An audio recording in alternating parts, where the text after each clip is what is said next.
All right, good morning and welcome back to Carpenter Train. All right, our project for today, I'm gonna show you guys how to build doors for our shed that needs to go back out back for the maintenance department. All right, the goal is to build 2 doors. We want them to overlap, be able to lock up. I'll show you guys how to hinge them and everything later. I went ahead and drew up all the plans so that you guys wouldn't have to sit and watch me figure all that out. But here's what we're gonna do. We're gonna have 2x6 for the sides. We're gonna run them. We're gonna cut 3 notches in for 3 horizontal boards. We're gonna build 2 different sets. That door is gonna be 1 inch wider than this door. And then I'm actually gonna cut the plywood so that the plywood here overlaps onto the bigger door here just a little bit so we don't get that air gap through the center. So that's kind of my goal on those 2 doors, all right? So what I got is all the measurements up here. All right, that's what it's going to end up looking like framing wise. And then I went ahead and figured out a material list. So we got 2x6x8s, we need 4, 2x4x8s, we need 3. And then we're going to use the T111 to match the siding. That siding has the grooves that is 8 inches on center. All right. And then I went ahead and did a cut list. So 2x6x82, I got 4 of them, 2x4s, 44 for one door, 43 for the others, 3 each. So I'm gonna go ahead and start cutting those. I'm gonna mark them out and I'm gonna show you in the next video clip, all right?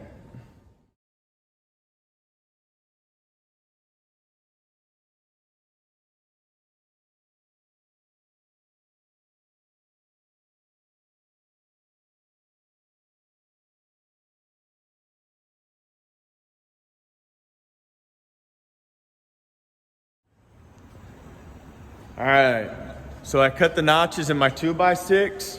See the center notch here, outer notches. What I did is I went ahead and did the pre-drill countersink. We've talked about that with several of our projects in class already, so you should know what that means. So that's ready to go, using 3.5 inch T25 wood screws. The finished project for the door, the framing is going to look like so. All right, and then the plywood that we're gonna use is actually right there. So I'm gonna go ahead, frame this up, then I'll start cutting the skin. I'll show you how we're gonna overlap that, and then we'll move from there. Okay, so what you're seeing here is I'm gonna go ahead and cut my plywood to fit the door. I cut the length of it, this line here. This line is my length for the door, the height of it. This little ripper here, I'm actually cutting 1.5 inches off of it. The reason I'm doing that, I want my plywood lines to line up with the lines up there. So right here, I got 1.25 inches. I want a 1/4 inch gap in between the door and the frame. So I took 1.5 inches, cutting that off. That is what you're seeing here. So this will be the line. Hopefully this line here will match up with that line right there. And then when you stand back and look at the whole thing, hopefully all my lines are nice and vertical and match up. We'll see how that goes. So the T111 plywood is now on. Right here you can see that it overhangs.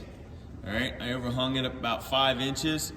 The reason I did that is I want to have that come over and overhang this. That way when we're standing back and we're looking at those lines all go down, and actually looks like it's here. Also keeps wind and water from splashing up into here. So there's a little bit of a gap. The door will be up a little bit. That's why it seems a little taller than just that measurement. But that's kind of what I'm doing there. So here on the inside of the door, on the framing, you can see the framing sticking out a little bit. My next piece of plywood will overhang and hit on here, and this 2x6 will help close that gap in between. That'll stop us from getting airflow and water flow through the center of the doors as well.